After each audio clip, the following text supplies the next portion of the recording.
throughout your generations, that you may know that I am the Lord who sanctifies you. Therefore you are to observe the Sabbath, for it is holy to you. Everyone who profanes it shall surely be put to death. Don't work on it.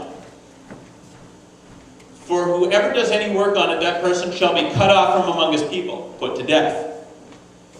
For 6 days work may be done, but on the seventh day there is a Sabbath of complete rest, holy to the Lord. So the sons of Israel shall observe the Sabbath, to celebrate the Sabbath throughout their generations as a perpetual covenant. It is a sign between me and the sons of Israel forever. For in 6 days the Lord made the heaven and the earth, and on the seventh day he ceased from his labor and was refreshed.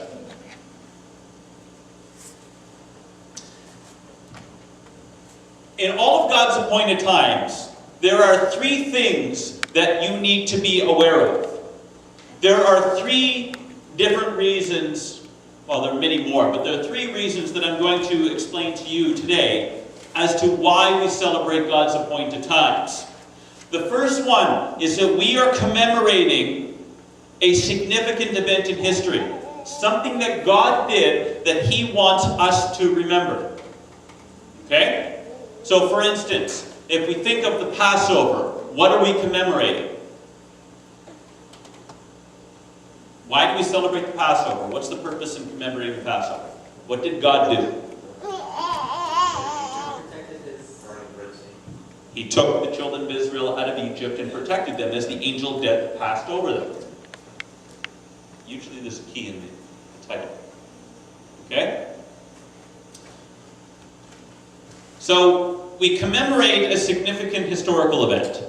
Second of all, God's appointed times reveal His plan of salvation. Brother Ricketts, do I have your permission to step on a few toes here? That's okay, sir. All right, good. We are going to commemorate God's plan of salvation. Now, for the majority of Christianity in today's culture, what event do Christians all celebrate to commemorate salvation? Christmas. And Easter. We'll put the two together, okay? Christmas and Easter. Well, let's take Christmas. Number one. We know He wasn't born on that day, right? Okay. We know that it was a pagan holiday. It was the feast of Saturnalia. It was the birth of Mithras, which was the sun, sun god. The reason why it was chosen on December 25th is because it was very close to the winter solstice, the shortest day of the year. That is the day of the year that the sun, S-U-N, is reborn. The days start to get longer. Okay? Pagan holiday. Grabbed it right out of paganism, slapped it on top of Christianity, and said, this is the day we're going to worship. We're going to celebrate God's birthday. Except that the celebration of birthdays is also pagan, originating from both Pharaoh and the Romans, who were supposed to be God in the flesh. Okay? So the custom was that on the Pharaoh's birthday or the Caesar's birthday, all the people would come and worship him and bring him presents. Why do we celebrate our birthdays? What did you do to come into this world? Listen, I was there for my son's birth. God bless my wife. She went 24 hours labor, no medicine. Okay? He did nothing to come into that. As a matter of fact, if he had his option, he'd still be in there. He was 5 days late. He had no intention of coming out. She had to push harder than anybody I've ever seen push before. Why are we celebrating his birthday? He did nothing to come into this world. Why do we make such a big deal out of birthdays? They're pagan.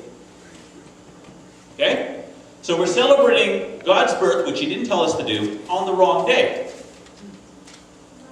How many of you set up a Christmas tree in your house? Do me a favor and turn to Jeremiah chapter 10 for me, will you?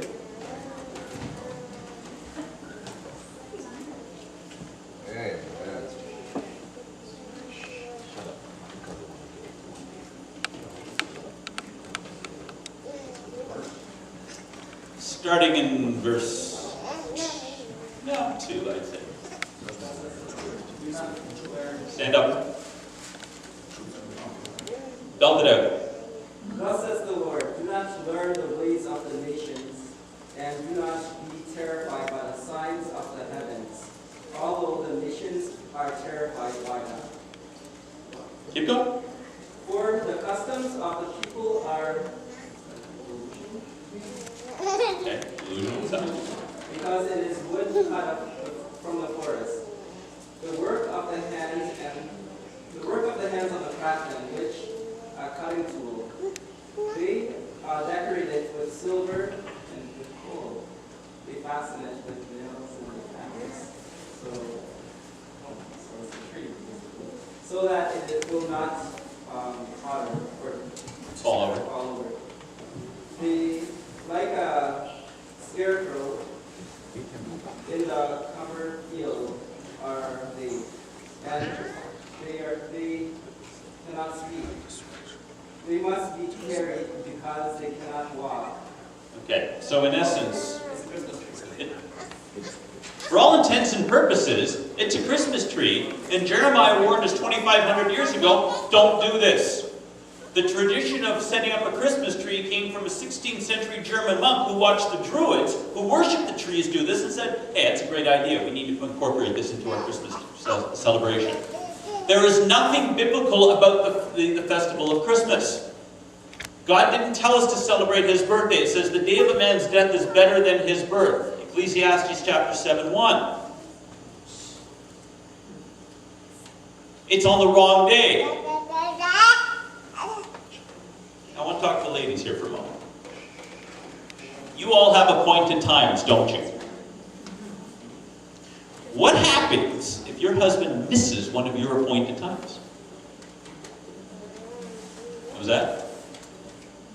You get upset. We have a special place in the house for the men when they forget special times, don't we? It's with the dog.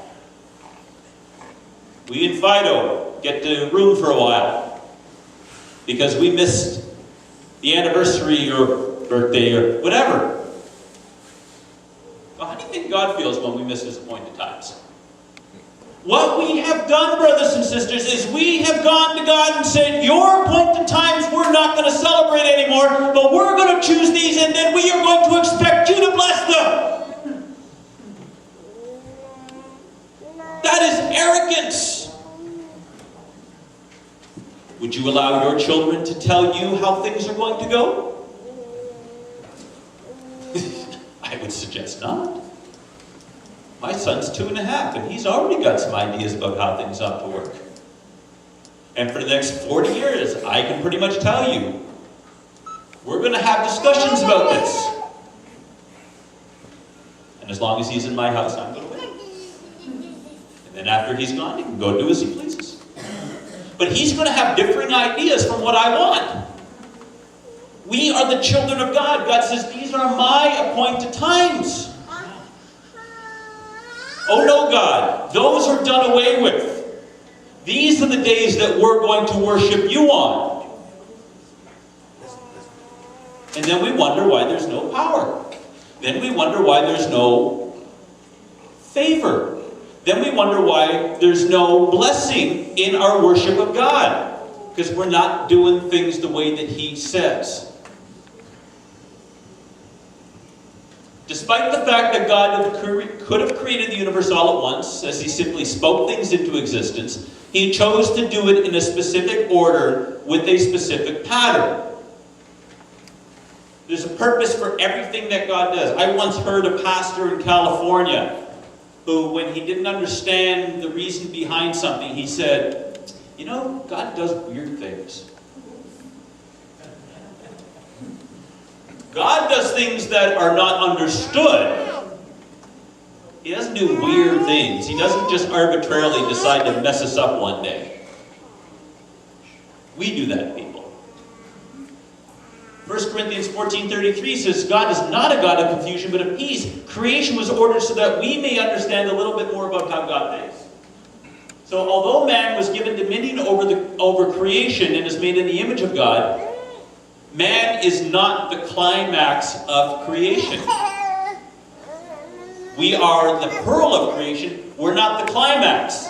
Reason being, the Sabbath is, thus the heavens and the earth were completed and all their host, And by the seventh day, God completed his work which he had done, and he rested on the seventh day from all he had done, the work which he had done. Then God blessed the seventh day and